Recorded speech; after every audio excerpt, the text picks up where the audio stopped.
प्यारे दोस्तों, कैसे हैं आप। पीएसपी के इस डिजिटल ऑनलाइन प्लेटफॉर्म पर आप सभी का हार्दिक स्वागत एवं अभिनंदन है।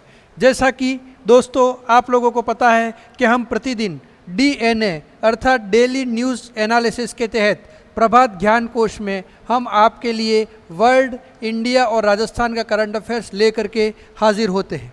आप सब जानते हैं आने वाले समय में हमारे सामने एक महत्वपूर्ण परीक्षा सीईटी की है और इस परीक्षा में भी करंट अफेयर्स का एक अलग से पोर्शन है जिसमें भारत, विश्व और राजस्थान का करंट अफेयर्स पूछा जाएगा। हम प्रतिदिन ये कोशिश कर रहे हैं कि उस परीक्षा से संबंधित जो है महत्वपूर्ण करंट अफेयर्स आपके लिए ले करके आ सकें। आज का जो सबसे पहली खबर है वो संबंधित है आपके पुडुचेरी के उपराज्यपाल से संबंधित है दोस्तों।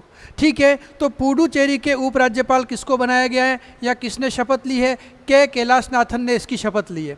ठीक है, तो पुडुचेरी जो कि भारत का एक केंद्र शासित प्रदेश है और केंद्र शासित प्रदेश का जो शासन है वो केंद्र के अधीन रहता है और केंद्र का कोई प्रतिनिधि होता है जिसमें या तो हो सकता है वो उपराज्यपाल हो या हो सकता है वो प्रशासक हो। तो यहाँ उपराज्यपाल के रूप में पुडुचेरी के उपराज्यपाल किसको बनाया गया है? के कैलाशनाथन को बनाया गया है। ठीक है, तो ये महत्वपूर्ण प्रश्न है, पुडुचेरी के उपराज्यपाल के रूप में किसने शपथ ली है? किसने शपथ ली दोस्तों? के कैलाशनाथन ने। और उनको शपथ किसने दिलवाई? तो पुडुचेरी जो है वो मद्रास हाईकोर्ट के अंतर्गत आता है। तो मद्रास उच्च न्यायालय के कार्यवाहक मुख्य न्यायाधीश है अभी, जिनका नाम क्या है? कृष्ण कुमार है। तो कृष्ण कुमार ने राजनिवास में आयोजित शपथ ग्रहण समारोह में उन्हें पद और गोपनीयता की शपथ दिलाई है। तो इस प्रकार से दोस्तों अपन लोग अगर देखें तो के कैलाशनाथ जो है उन्होंने पुडुचेरी के उपराज्यपाल के रूप में पिछले दिनों शपथ ली है और उनको शपथ जो है वो मद्रास के उच्च न्यायालय के जो अभी कार्यवाहक मुख्य न्यायाधीश डी कृष्ण कुमार है उन्होंने शपथ दिलाई है। ठीक है दोस्तों, अब हम लोग अगली खबर की तरफ अपना रुख करेंगे और अगली जो महत्वपूर्ण खबर है वो वॉलीबॉल से संबंधित है और इसमें कावा महिला वॉलीबॉल नेशंस लीग से संबंधित खबर है। तो कावा महिला नेशनल जो वॉलीबॉल लीग है ये प्रति वर्ष जो है वो नेपाल में आयोजित किया जाता है और इसमें अगर अपन लोग देखें तो भारत ने जो है वो दूसरी बार ये जो खिताब है वो अपने नाम किया है। अर्थात इसमें कौन सा देश जो है वो फाइनल में स्थान बना करके पुरस्कार विजेता कौन रहा है? भारत रहा है, जिसको स्वर्ण पदक मिला है। जबकि फाइनल में ही नेपाल जो है उसने दूसरी स्थिति प्राप्त की है, अर्थात नेपाल को भारत ने हराया और नेपाल जो है रजत पदक प्राप्त किया, जबकि ईरान जो है वो कांस्य पदक से संतुष्ट हुआ है।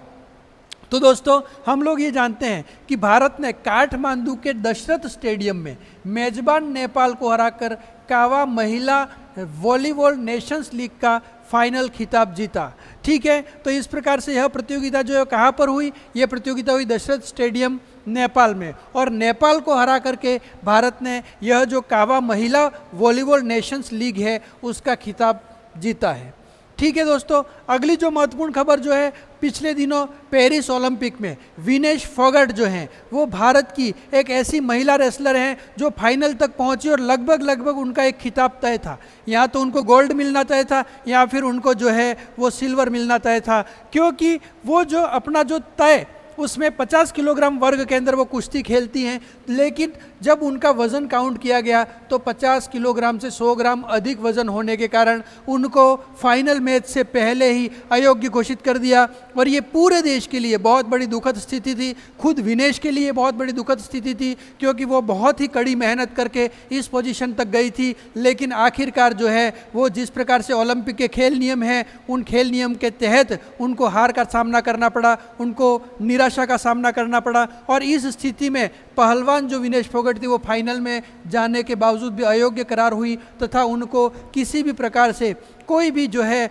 वो खिताब नहीं मिला, न उनको कोई मेडल सिल्वर मिल पाया न उनको गोल्ड मेडल मिल पाया। लेकिन उन्होंने आगे जो है वो ओलंपिक कमेटी को इसको लेकर के और फिर अपना यूँ कह सकते हो रिक्वेस्ट की है और उसके तहत हो सकता है ओलंपिक कमेटी कुछ निर्णय ले और उनको किसी न किसी एक पदक से सम्मानित करे। तो पहलवान विनेश फोगट ने अपने संन्यास की घोषणा कर दी। तो जैसे ही वो अयोग्य हुई उसके अगले ही दिन जो है उन्होंने कुश्ती से संन्यास की घोषणा करी। तो इस प्रकार से बहुत ही दुखद अंत हुआ पहलवान विनेश फोगट के रेसलर कैरियर का।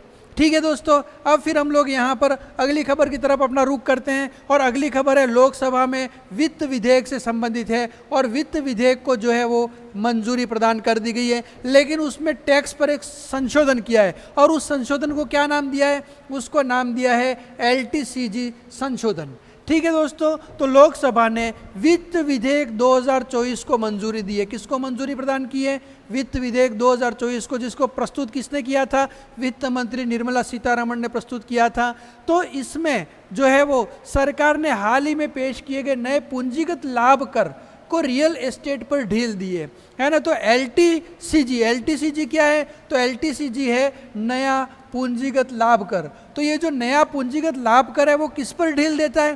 किस पर? थोड़ा सा यूँ कह सकते हो आप लोग कि यहाँ पर आप ऐसा कह सकते हो कि रियल एस्टेट के जितने भी जो भी रियल एस्टेट से संबंधित मामले थे उसमें ये ढील देता है, जिससे करदाताओं को नया कम टैक्स दर अपनाने या पुरानी व्यवस्था के साथ बने रहने का विकल्प मिला हुआ है। तो दो चीज़ें हैं दोस्तों, एक तो नई जो टैक्स स्लैब सरकार ने घोषित की है और एक जो पुरानी टैक्स स्लैब है। तो करदाता जो है उसको एक विकल्प दिया गया है, वो चाहे तो नई टैक्स स्लैब के साथ आ सकता है या चाहे तो पुरानी टैक्स स्लैब को ही रहने दे सकता है। तो इस प्रकार से अगर अपन लोग देखें तो इसमें रियल एस्टेट पर ढील दी है, तो किसके तहत? LTCG के तहत, अर्थात नए पूंजीगत लाभ कर से संबंधित, और इसमें उच्च दर के साथ में इंडेक्सेशन का लाभ भी प्राप्त हुआ है, यानी जो छूट प्राप्त होती है वो उच्च दर के साथ में प्राप्त है। तो ये इसमें संशोधन जो है वो किया गया है दोस्तों। तो इसमें क्या बदलाव किया गया है? तो वित्त मंत्री निर्मला सीतारमण ने रियल एस्टेट पर LTCG अर्थात नए पूंजीगत लाभ कर टैक्स को 20% से घटा करके 12.5% करने का प्रस्ताव दिया है, लेकिन इसमें इंडेक्सेशन का लाभ नहीं मिलेगा। उसमें भी संशोधन क्या किया है? करदाता 12.5% दर बिना इंडेक्सेशन के चुन सकते हैं या 23 जुलाई से 2024 से पहले खरीदी की संपत्तियों के लिए 20% दर के साथ इंडेक्सेशन का लाभ ले सकते हैं। अब ये इंडेक्सेशन लाभ क्या है दोस्तों? तो संपत्ति की लागत मूल्य जो भी है, आपने जो संपत्ति ली है उसकी जो भी लागत मूल्य है, उस लागत मूल्य को मुद्रास्फीति के अनुसार समायोजित करने की अनुमति देता है। अर्थात क्योंकि रेट बढ़ेगी, मुद्रास्फीति बढ़ेगी, तो उस संपत्ति की दर भी बढ़ जाएगी। तो इसमें ये हमको क्या छूट देता है, क्या अनुमति देता है कि संपत्ति की लागत मूल्य को मुद्रास्फीति के अनुसार समायोजित करने की अनुमति देना इंडेक्सेशन लाभ कहलाता है दोस्तों। और इसी के तहत नया पूंजीगत लाभ कर, जिसको अपन LTCG कहते हैं, इसमें रियल एस्टेट पर छूट दी गई है और इस छूट के बाद में लोकसभा ने वित्त विधेयक को मंजूरी प्रदान कर दी है। तो प्रतियोगी परीक्षा के दृष्टिकोण से आपके लिए महत्वपूर्ण क्या हो जाएगा? LTCG क्या है? ठीक है, तो ये क्या है? नया पूंजीगत लाभ कर है दोस्तों। और इसमें किसके तहत ढील दी गई है? रियल एस्टेट के तहत ढील दी गई है। क्या ढील दी गई है? तो ये दिया गया है कि करदाता चाहे तो पुरानी जो पद्धति है वो या फिर नया जो संशोधित जो कर है, उन दोनों में से कोई भी एक विकल्प के तहत जो है वो अपनी कर को दे सकता है यहाँ पर। तो यहाँ क्या है कि इसमें करदाताओं को नया कम टैक्स दर अपनाने या पुरानी व्यवस्था के साथ बना रहने का विकल्प और उच्च दर के साथ इंडेक्सेशन का भी लाभ प्राप्त हुआ है दोस्तों। अगली खबर की तरफ हम लोग रुख करेंगे। बुद्धदेव भट्टाचार्य जो कि पश्चिम बंगाल के मुख्यमंत्री रह चुके हैं, उनका कोलकाता में 80 वर्ष की आयु में निधन हो गया है दोस्तों। ये वरिष्ठ कम्युनिस्ट पार्टी के नेता थे और कोलकाता के बेलीगंज में उनका निधन हुआ है। और अगर अपन लोग देखें तो इन्होंने कोलकाता यानी कि पश्चिम बंगाल के अंदर 34 वर्ष तक जो है वो शासन किया। कितने वर्ष तक? सर्वाधिक 34 वर्षों तक शासन रहा। और इसमें जो है वो उनके शासन के बाद में ममता बनर्जी फिर जो है वो पश्चिम बंगाल की मुख्यमंत्री बनी, जो तृणमूल कांग्रेस से हैं, जबकि ये वामपंथी है बुद्धदेव भट्टाचार्य। ठीक है, अगली जो खबर की तरफ हम लोग रुख करते हैं दोस्तों, RBI की मौद्रिक नीति। ठीक है, अब इस मौद्रिक नीति से संबंधित अगर अपन लोग बात करें तो इसमें RBI के अभी जो गवर्नर है उनका नाम क्या है? शक्तिकांत दास है। तो शक्तिकांत दास ने मौद्रिक नीति बयान के दौरान UPI के माध्यम से कर भुगतान की सीमा को बढ़ाया गया है। UPI यानी कि यूनिफाइड पेमेंट्स। ठीक है, तो यूनिफाइड पेमेंट्स इंटरफेस, तो UPI के माध्यम से अपन जो भुगतान करते हैं, तो इसमें UPI के माध्यम से कर भुगतान की सीमा को बढ़ा करके कितना किया है? 5 लाख रुपया प्रति लेन देन कर दिया है। कितना कर दिया है दोस्तों? 5 लाख रुपया प्रति लेन देन कर दिया है इस चीज़ को, तो ये एक महत्वपूर्ण खबर है। तो इस प्रकार से आरबीआई द्वारा घोषित नई यूपीआई कर भुगतान सीमा क्या है, ये प्रश्न बन सकता है। तो नई यूपीआई कर भुगतान सीमा क्या है दोस्तों? 5 लाख रुपया प्रति लेन देन है। ठीक है, किसके माध्यम से? यूनिफाइड पेमेंट्स इंटरफेस यूपीआई के माध्यम से आप कोई भी अगर कर का भुगतान करते हो तो उसकी सीमा को बढ़ा करके 5 लाख कर दिया है। ये घोषणा किसने की है? आरबीआई के गवर्नर ने की है। आरबीआई के गवर्नर का क्या नाम है? तो उनका नाम है शक्तिकांत दास दोस्तों। ठीक है, अब फिर हम लोग अगली खबर की तरफ रुख करते हैं। ट्यूनीशिया से संबंधित है। ट्यूनीशिया के ये राष्ट्रपति हैं और उनका नाम क्या है दोस्तों? इनका नाम है कैस सईद। ठीक है, और कैस सईद ने अभी पिछले दिनों नए प्रधानमंत्री की नियुक्ति की है और नए प्रधानमंत्री का नाम क्या है? कामेल मदोरी। क्या नाम है नए प्रधानमंत्री का? कामेल मदोरी। तो कामेल मदोरी जो है वो कहाँ के प्रधानमंत्री बने हैं दोस्तों? ट्यूनीशिया के प्रधानमंत्री बने हैं। ठीक है, किसने बनाया? राष्ट्रपति ने। राष्ट्रपति का नाम क्या है? तो कैस सईद है। ठीक है, क्लियर हो गया यहाँ पे। अब फिर नेक्स्ट जो अपना अगला प्रश्न है वो संबंधित है कश्मीर विवाद से संबंधित है। तो कश्मीर विवाद के समाधान में शिमला समझौते को ध्यान में रखना होगा, ये किसने कहा है? संयुक्त राष्ट्र संघ ने कहा है। क्यों कहा है संयुक्त राष्ट्र संघ ने? उसके पीछे का कारण क्या है? तो दोस्तों एक तो शिमला समझौता कब हुआ था? 1972 में। कब हुआ था? 1972 में शिमला समझौता हुआ था। अर्थात जब ये बांग्लादेश बना और पाकिस्तान से पूर्वी पाकिस्तान अलग हुआ तो बांग्लादेश बना 1971 में। उसके जस्ट अगले साथ भारत और पाकिस्तान के बीच में एक समझौता हुआ जिसको कश्मीर से संबंधित, जिसको शिमला समझौता कहते हैं। तो संयुक्त राष्ट्र संघ अब ये कह रहा है कि कश्मीर विवाद के समाधान में शिमला समझौते का भी ध्यान में रखना होगा। तो संयुक्त राष्ट्र संघ को अभी क्यों इस बात की ज़रूरत पड़ी? उसका कारण ये कि पिछले दिनों संयुक्त राष्ट्र संघ के अंदर फिलिस्तीन जो है उसने एक बात उठाई थी कि भारत ने जिस प्रकार से 370 का खात्मा किया था अगस्त 2019 में, तो ये जो था वो शिमला समझौते का उल्लंघन है और उसके बाद में कश्मीर के अंदर हिंसा बढ़ रही है और संयुक्त राष्ट्र संघ उसको लेकर के चुप क्यों है? तो इस पर भी संयुक्त राष्ट्र संघ ने जवाब दिया है दोस्तों, इसलिए इसकी ज़रूरत पड़ी। तो संयुक्त राष्ट्र चार्टर के अनुसार कश्मीर विवाद का अंतिम समाधान खोजने के लिए 1972 के शिमला समझौते को ध्यान में रखना होगा। ये बात किसने की है? संयुक्त राष्ट्र संघ के महासचिव ने करी है। वैसे अगर अपन लोग देखें तो धीरे धीरे संयुक्त राष्ट्र संघ की भी जो मान्यता है वो कम होती जा रही है।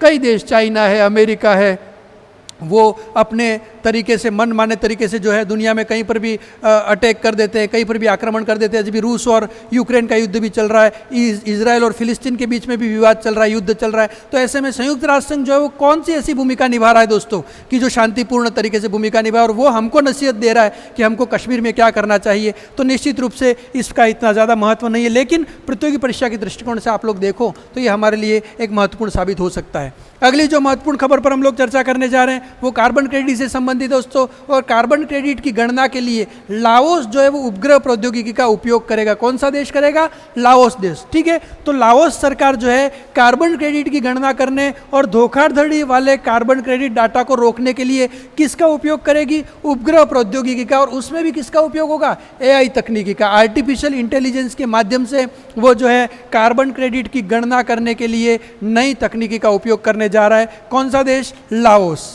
अगली जो महत्वपूर्ण खबर है वो भारतीय सेना का लद्दाख में अभ्यास से संबंधित है और उस अभ्यास का नाम क्या है? पर्वत प्रहार। तो भारतीय सेना ने लद्दाख में पर्वत प्रहार नामक रणनीतिक सैन्य अभ्यास किया है जिसमें उच्च ऊंचाई वाले युद्ध और अभियानों पर ध्यान केंद्रित किया गया है। तो उसका नाम क्या है दोस्तों?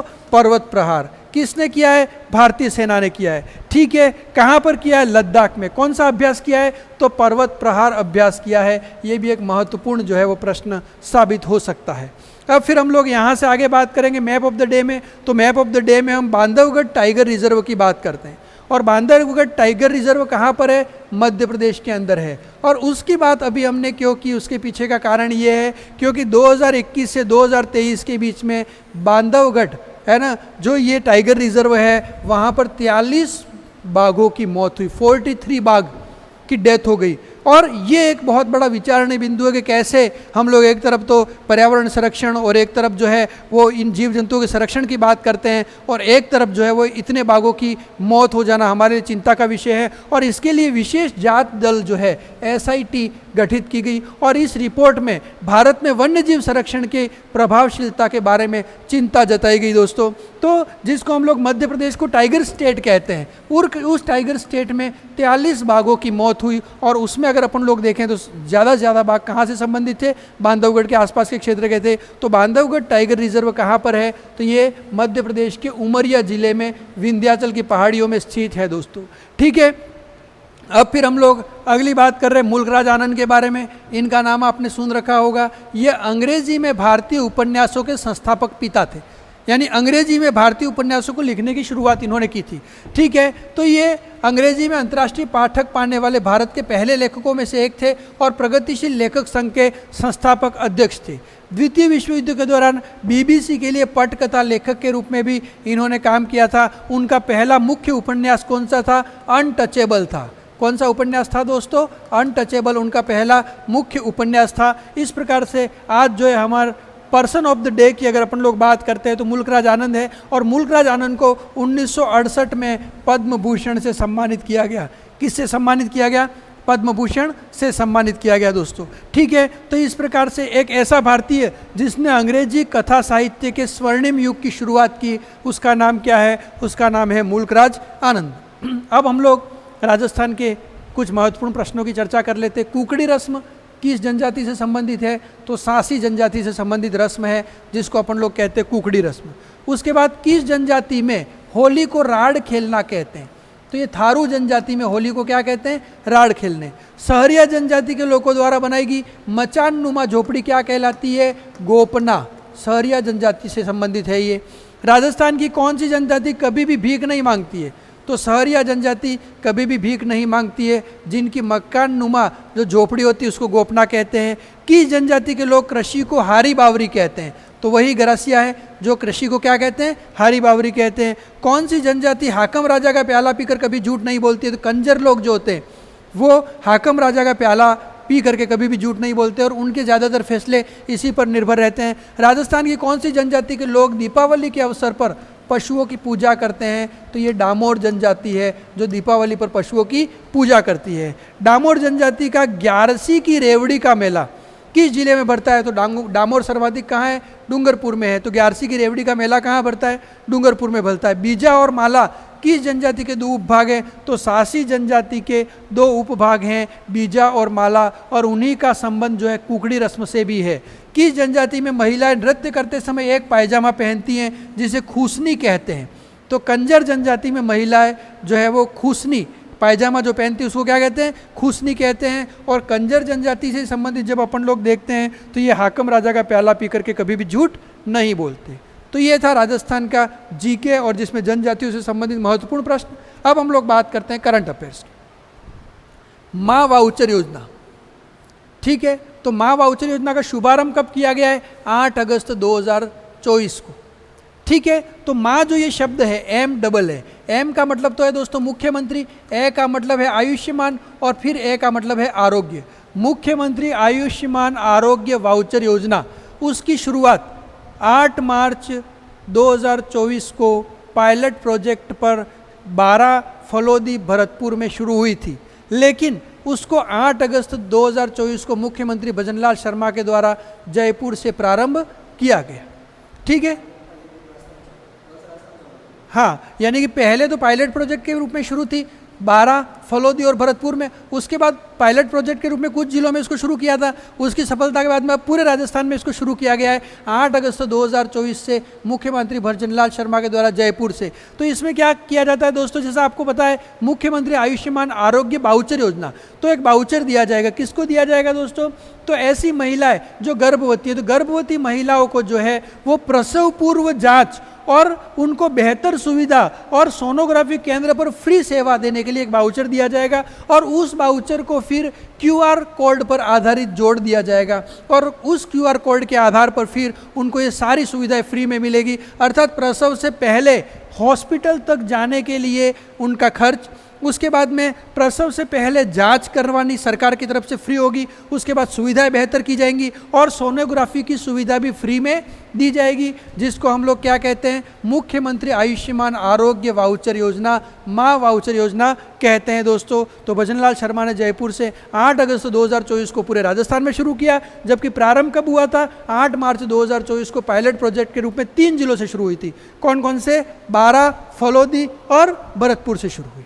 ठीक है, नेक्स्ट अपन लोग फिर बात करते हैं अगली खबर की तरफ। राज्य सरकार द्वारा क्या, स्टेट रिमोट सब सेंटर, ठीक है, स्टेट रिमोट सब सेंटर खोलने की घोषणा कहाँ की गई है, तो इंदिरा गांधी पंचायती राज एवं ग्रामीण विकास संस्थान जयपुर में, इंदिरा गांधी पंचायती राज एवं ग्रामीण विकास संस्थान जयपुर में स्टेट रिमोट सब सेंटर खोलने की घोषणा की गई है।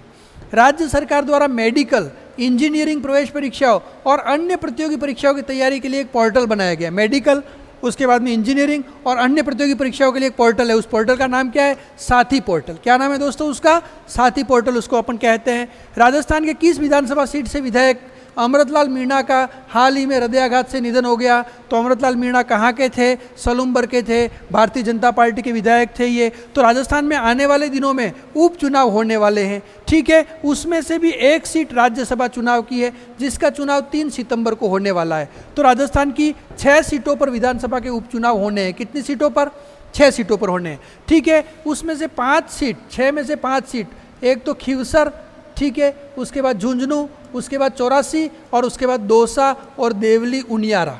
इन 5 सीट पर जो विधायक थे वो तो लोकसभा चुनाव में जीत गए, सांसद बन गए, तो वो सीटें खाली हो गई। कौन कौन सी दोस्तों, खीवसर, झुंझुनू, 84, दौसा, देवली उनियारा।